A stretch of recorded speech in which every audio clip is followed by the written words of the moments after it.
Okay, William. We talk about mentors and mentoring, whatever. How important is a mentor have in your life? How important is that? Well, it's essential to have both or all of the above, which are mentors, coaches, and advisors. And there's a difference between the three, and there's a difference as to when you would want to use the three. And I'll just explain those quickly. An advisor has a specific set of knowledge, and a lot of times that may be specialized knowledge like tax preparation, tax accounting, it may be estate planning, asset protection, and so forth. So you typically want to use advisors for their area of expertise, but they may not have the broader knowledge that you need to grow your business or to build wealth over the long term. So you will need to have all of those different players work together. Now, there is an important point about how to use advisors. People of great wealth use advisors to do what it is that they want. People of modest wealth ask advisors for advice and information. So, for instance, people of great wealth say, I want to buy this building and I want to pay this price, figure out how to do it. That's what people of great wealth do. Okay. People of modest wealth say, can you tell me how to do something? Okay. So that's a really important distinction about how to use advisors. The other piece, but it's having the right relationships. It's not, ordering people around and that type of thing. So I don't want that to be misconstrued, but it's having a will and working with advisors who can help you execute that will.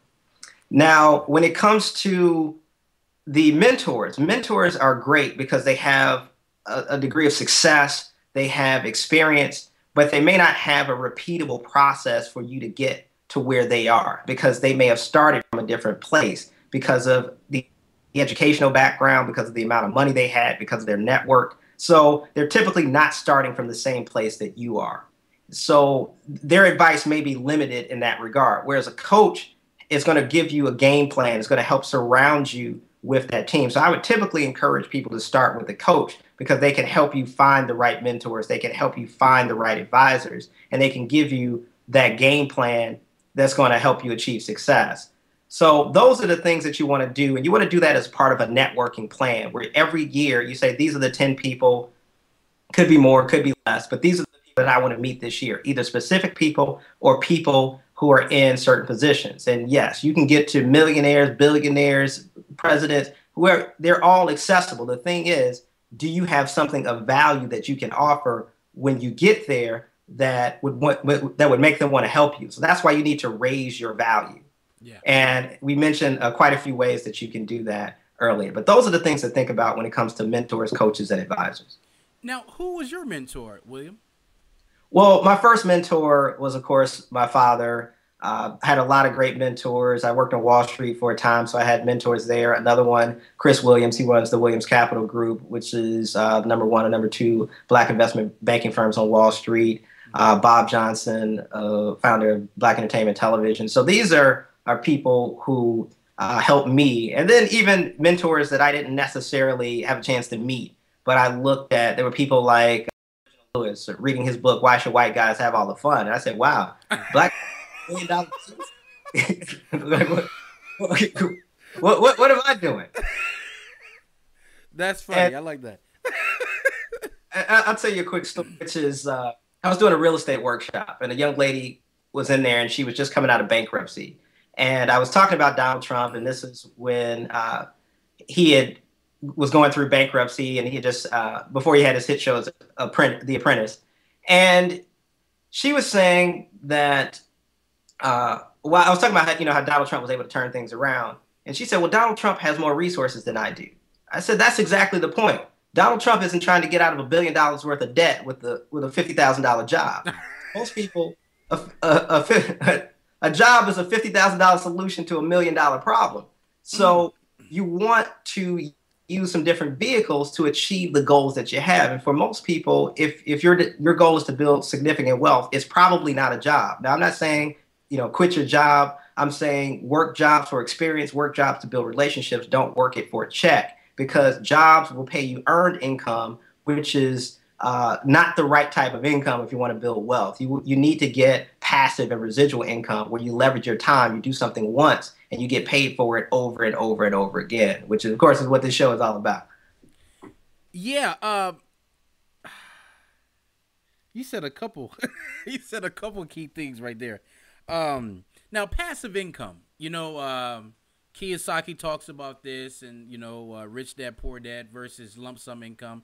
Um, for those who don't know really much about passive income, what is passive income? Can you explain that a little bit? Sure.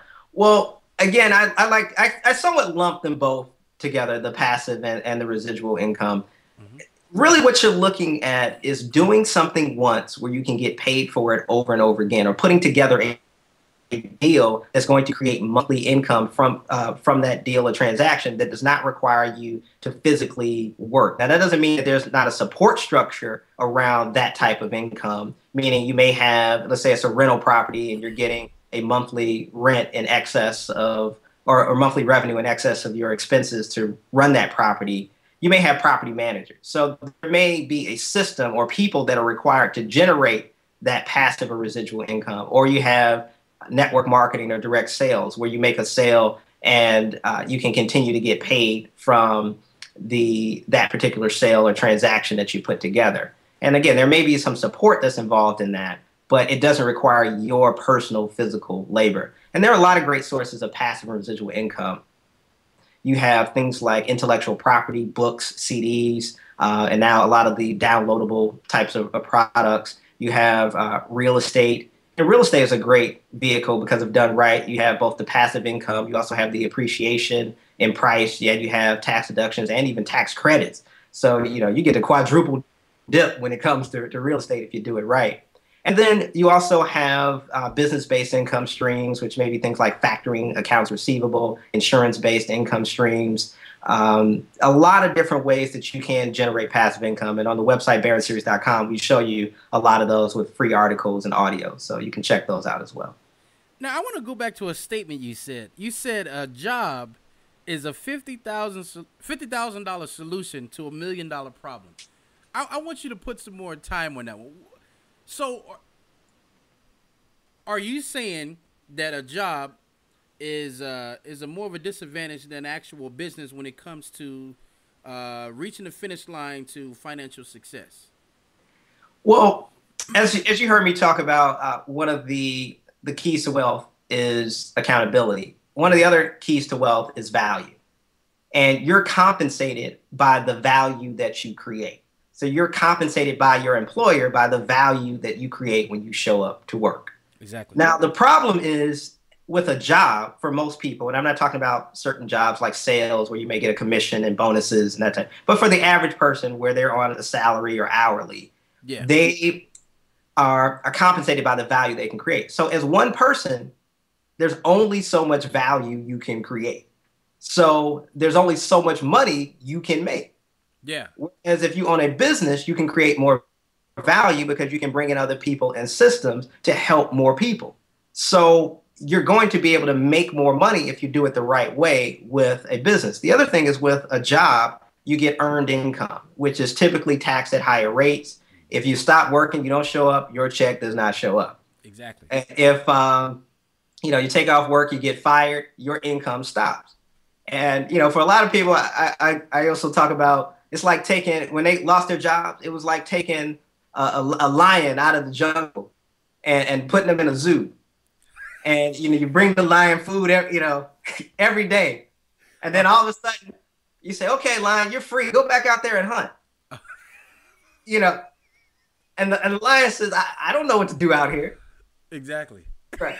Or they have to run and fight some of the other animals for food and they're fasted. I don't know what to do. Mm-hmm. So you're a natural hunter, so to speak, when it comes to being able to generate income. So I always encourage people, continue to develop those skills. And if you are going to work, don't work for a check. Work to develop skills, transferable skills that you can use in your own business. Work to build relationships. Those are the things that you want to, take on a job to do. So you shouldn't be looking at Walmart, working there for 20 years. You should definitely, do your time there and move on. You should definitely progress in life, not stay where you are. Again, I do want to set the expectation. It depends on what your goals are, what your values are. So yes, you can work for Walmart and retire as a millionaire.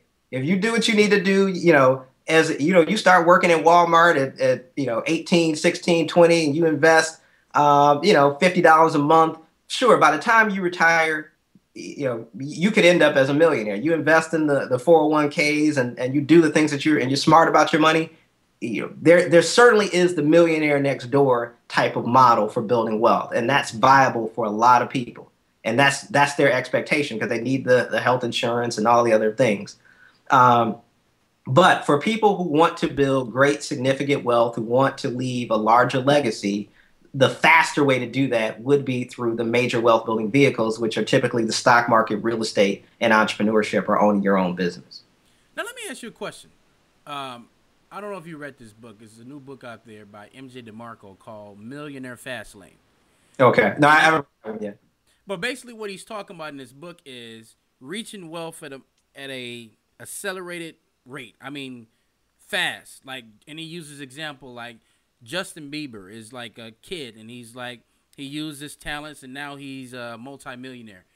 At the Barron Group, are you guys promoting more of a traditional retirement, meaning you retire when you're 65, or are you basically teaching more of a system of retiring at an accelerated rate?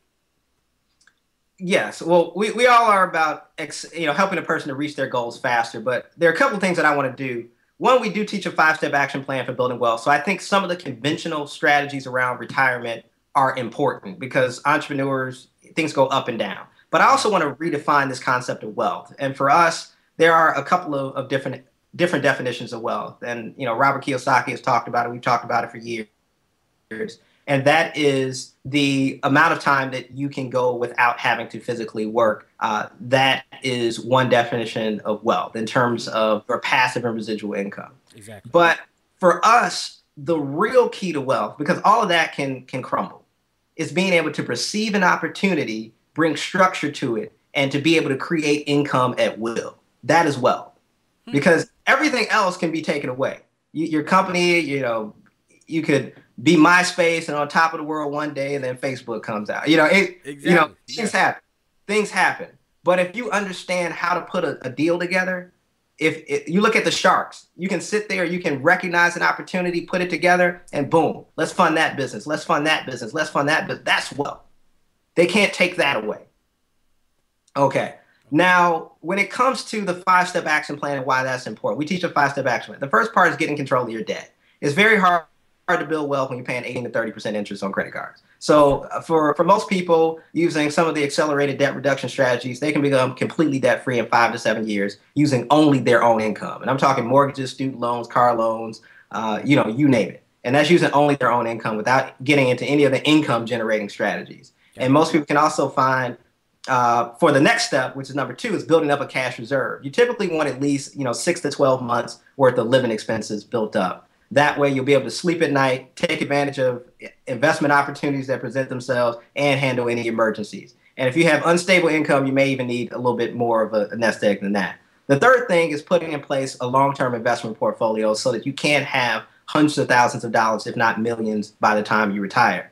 Now, if you're very close to retirement, then you probably want to focus a little bit more on the 4th strategy, which is a cash flow strategy and what we call developing a cash flow portfolio, where you learn to create and acquire assets that produce income. That income surpasses your expenses. You own your time, so you can focus on number 5, which is your $1 million idea. So for most people, if you had back the 40, 50, 60, 70, for some people even 80 hours a week that you spend at your job or in your self-employed job to focus on building a business, it's a lot easier to build wealth when you have time. So time is also wealth. Time is your asset. And, so stop trading your time for money.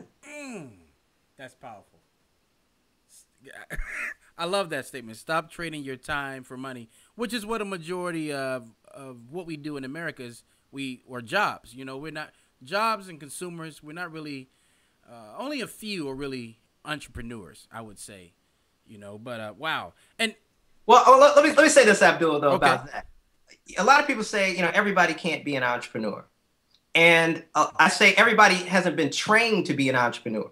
But just like we were trained for 12 to 20 years to be an employee, if we train people for 12 to 20 years to be entrepreneurs, they would be entrepreneurs. We have people in our program who are 18 years old and people who are 80 years old. We have people, one gentleman who we're working with now, his name is Chris Powell. He has cerebral palsy. He literally cannot hold a pencil.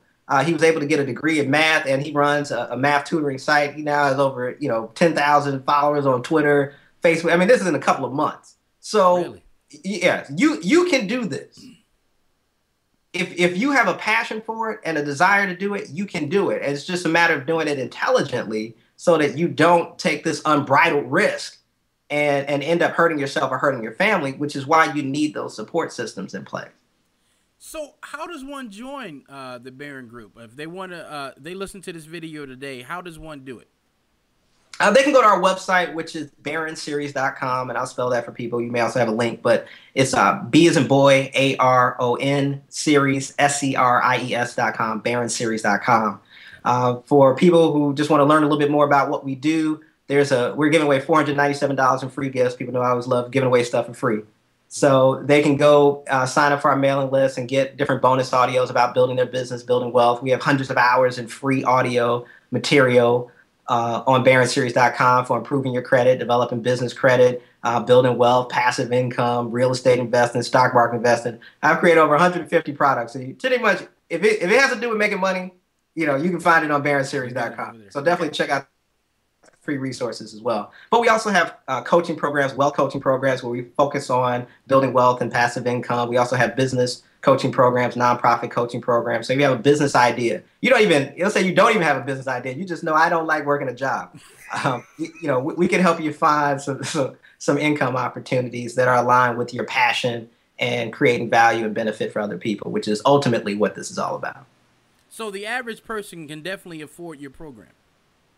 Well, I'll say this. They're different price points, and it depends on what you want to do, because we work with clients that are doing everything from T-shirt businesses in Florida to manufacturing plants in China.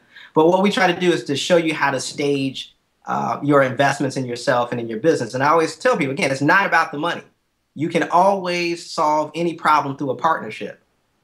So, if there's a program that you need that you can't, bring in a partner.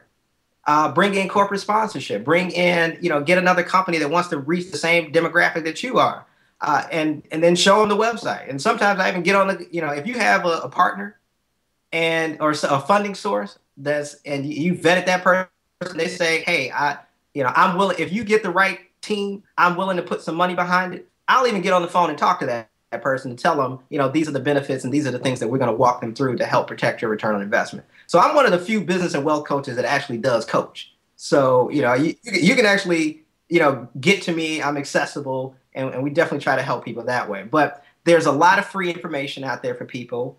If you can't afford some of the paid programs, we have $20 books that'll help you afford a $100 CD, a $100 CD that'll help you afford some of the higher end coaching workshops and solutions. Then for people that say, hey, I just can't do anything, we give them over 12 ways that they can start our coaching programs if they don't have the money. And it requires them to practice some of the business things. Let's say even the simple things like joining our affiliate program. If you can't market our program, you're going to have a hard time marketing whatever it is you're selling. So, we try to get people to use the basic skills that we're going to teach. And more importantly, to think creatively and strategically about how to generate income, because it's not about the money. I like how you said partnerships. And I know you're a busy man, but could you just talk a little bit about the importance of partnership? Sure. There's actually a great article as well on the website, baronseries.com, that talks about finding the right partners.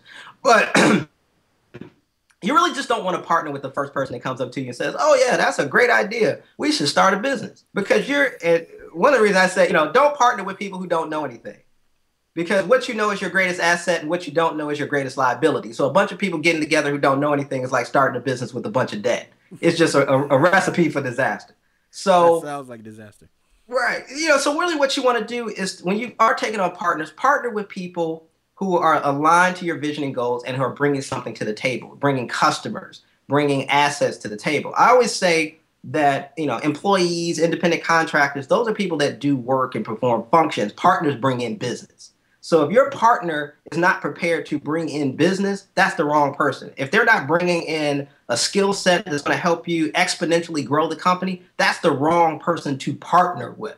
And then there's a difference between what we call silent money and smart money. Silent money may come from your friends and family.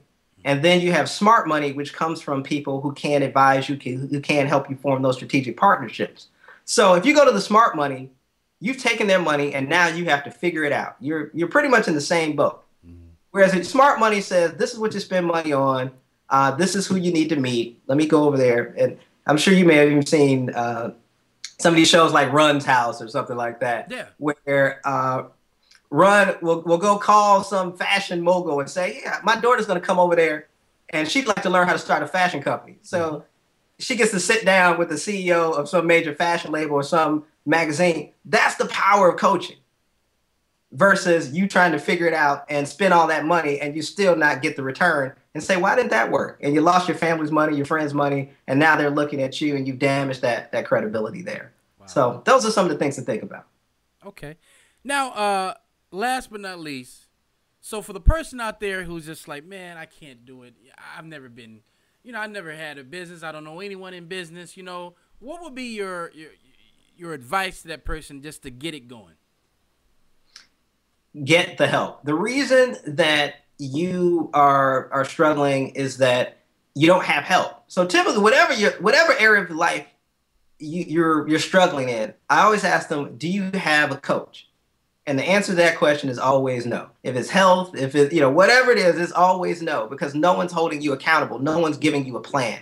So, get with a coaching program and get that plan. What we do is we set up some 30-day, 60-day, 90-day, and 1-year goals, because we know when you come to us, you're investing in a specific result. You're not just hiring a service. Yeah. So we're going to help you achieve some specific results. And you know that, boom, if I make this investment and I get this result, this is the return on investment. So it makes sense to make that investment and to spend that money. Those are the types of things that we want you to be able to do, is understand where and when to spend money so that you get a return on investment, not just buy stuff and not just do stuff. So that's the big piece of advice, is get the help.